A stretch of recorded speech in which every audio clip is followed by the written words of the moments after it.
बात ऐसी है कि मार्वल सिनेमैटिक यूनिवर्स को जो भी लौंडा आइकॉनिक आयरन मैन से लेकर कल्ट क्लासिक इन्फिनिटी सागा तक फॉलो कर चुका है, वो बंदा जानता है कि एमसीयू में कितनी स्मार्टली इन्फिनिटी स्टोन्स को स्टोरी में साइलेंटली इम्पोर्टेंट पार्ट बनाते हुए एंड में वायलेंटली उसका भौकाल से भरा यूज दिखाया गया है। तो कहने का मतलब ये है कि केजीएफ के मॉन्स्टर सिनेमैटिक यूनिवर्स में एमसीयू की इन्फिनिटी स्टोन्स की तरह ऐसी कोई चीज एग्जिस्ट करती है जो फ्यूचर में केजीएफ के एंड गेम में वर्ल्ड को कॉन्कर करने में हेल्प करेगा। L Dorado.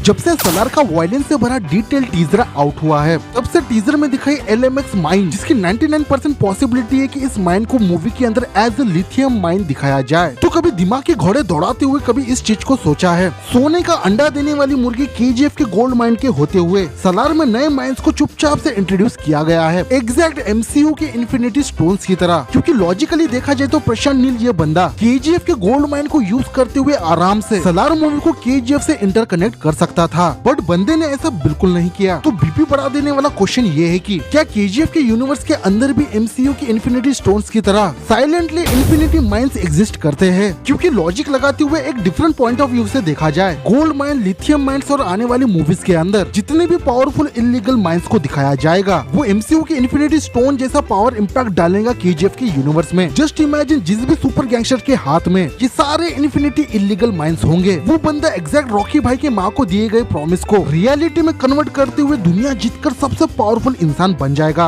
इतना फ्रीकिंग पावरफुल कि वो दुनिया कंट्रोल करने लगे। अब मुझे नहीं पता कि इस फैन थ्योरीज से मेकर्स रिलेट कर पाएंगे या नहीं, बट अगर इस माइंडसेट के साथ प्रशांत नील केजीएफ यूनिवर्स को इन्फिनिटी माइंस को यूज करते हुए डेवलप कर रहा है, तब लिटरली केजीएफ यूनिवर्स के अंदर बहुत ही इंसान लेवल की पॉसिबिलिटीज और क्रेजी कैरेक्टर हमें देखने को मिलेंगे। इसमें मोस्ट वायलेंट मैन सलार अभी एंट्री कर चुका है, वो भी एक न्यू इलीगल माइंस के सागा के साथ। तो अब दिमाग की बत्ती जला देने वाला क्वेश्चन ये है कि एमसीयू के अंदर किसी टाइम पर 6 पावरफुल इन्फिनिटी स्टोन्स एग्जिस्ट करते थे, जो आज के डेट में टीवीएफ के अंदर किसी कचरे की तरह पड़ा है। तो क्वेश्चन ऐसा है कि केजीएफ के यूनिवर्स के अंदर कौन कौन से और कितने super illegal infinity mines exist करते हैं? I am also CEO.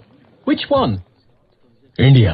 अब केजीएफ के क्रेजी इन्फिनिटी माइंस की बात हो ही रही है, तो आज की डेट में रॉकी भाई का एम्पायर जहाँ एग्जिस्ट करता है, तो वो है केजीएफ का गोल्ड माइन। और इस यूनिवर्स की दूसरी इन्फिनिटी माइन एग्जिस्ट करती है सलार में, जो प्रोबेबली एक लिथियम माइन है। अब देखो कोलार मोस्ट वायलेंट सलार का होगा या नहीं, ये हमें आगे चल के पता चलेगा। बट इसके अलावा बाकी कौन से इन्फिनिटी माइंस हो सकते हैं जो लिथियम और गोल्ड माइन जितने पावरफुल हो? तो इसकी थ्योरी या पॉसिबिलिटी ऐसी हो सकती है कि केजीएफ का तीसरा इन्फिनिटी स्टोन पेट्रोल डीजल के सुपर कुएं और माइंस हो सकते हैं, जिसके बिना वर्ल्ड में किसी भी एंगल से ट्रैवल नहीं किया जा सकता। और प्रोबेबली पेट्रोल डीजल की ये इन्फिनिटी माइन पूरा लॉजिक लगाते हुए इनायत खलील के पास हो सकती है, क्योंकि ऑलरेडी बंदा अपना बिजनेस गल्फ कंट्री से चलाता है। तो पेट्रोल डीजल के कुएं केजीएफ यूनिवर्स के अंदर थर्ड पावरफुल इन्फिनिटी माइंस बन सकता है। इसके अलावा फोर्थ इन्फिनिटी माइन की बात करें तो वो प्रोबेबली कोल माइन यानी कोयले की खदान भी हो सकती है, जिसमें कभी कभार जहरीले एक्सपेंसिव डायमंड्स भी निकल आते हैं। बट किसी ढक्कन को ऐसा लग रहा होगा कि कोयला केजीएफ के गोल्ड और सलार के लिथियम जितना तो पावरफुल नहीं है, तो इसका यूज कैसे होगा? अब देखो, जिस टाइमलाइन में केजीएफ का एंटायर सिनेमैटिक यूनिवर्स सेट है,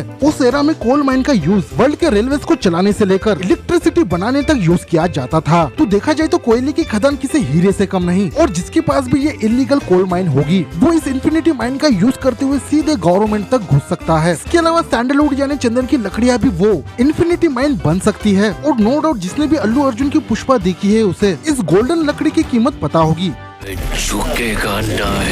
वो अगर मेकर साइलेंट में वायलेंट करते हुए हिडनली इन्फिनिटी माइंस को एक मैक से इंटरकनेक्ट करते हुए डेवलप कर रहे हैं केजीएफ यूनिवर्स के अंदर, तो इस चीज को मुझे सोचने भर से ही गूज़बम्प आ रहे हैं कि ये natural powerful super infinity mines, फिर चाहे वो केजीएफ का गोल्ड माइन हो या सलार का लिथियम, यहाँ तक कि पेट्रोल डीजल कोयला, ये सारे इन्फिनिटी माइन जिस भी एडी खोपड़ी के गैंगस्टर के पास होंगे, जैसे कि मैंने कहा, वो डीपली पूरे वर्ल्ड पे रूल करेगा। और बाकी सारे गैंगस्टर इंक्लूडिंग सलार और रॉकी भाई इन सारे इन्फिनिटी माइंस को अपने अंडर लेने के लिए एडी चोटी का जोर लगाएंगे, जिसमें बहुत से लॉयन, टाइगर, एलिफेंट, चीतास मरने वाले हैं। क्योंकि रॉकी द मॉन्स्टर और डायनासोर सलार आज के डेट में सबसे पावरफुल गैंगस्टर है केजीएफ यूनिवर्स के। और रॉकी की सबसे इम्पोर्टेंट क्रूशियल बात तो पूरे इंडिया को पता है, भाई को वर्ल्ड का सबसे पावरफुल इंसान बनना है, जो कि अब तक वो बना नहीं। ऊपर से मेकर्स ने भी इस बात को कंफर्म कर दिया है कि रॉकी भाई का एम्पायर इस मॉन्स्टर यूनिवर्स का एक टीनी मिनी पार्ट है। और इस सिनेमैटिक यूनिवर्स का पूरा एक क्लासी मासी सागा देखना अभी बाकी है, जिसमें उसमें रॉकी और सलार को सबसे पावरफुल बनना है तो वो इन्फिनिटी माइंस को हासिल करके ही हो सकता है, जिसके लिए प्रोबेबली इन दोनों भी मॉन्स्टर और डायनासोर को पूरी दुनिया के माफिया के साथ वर्ल्ड वॉर 3 करना पड़े।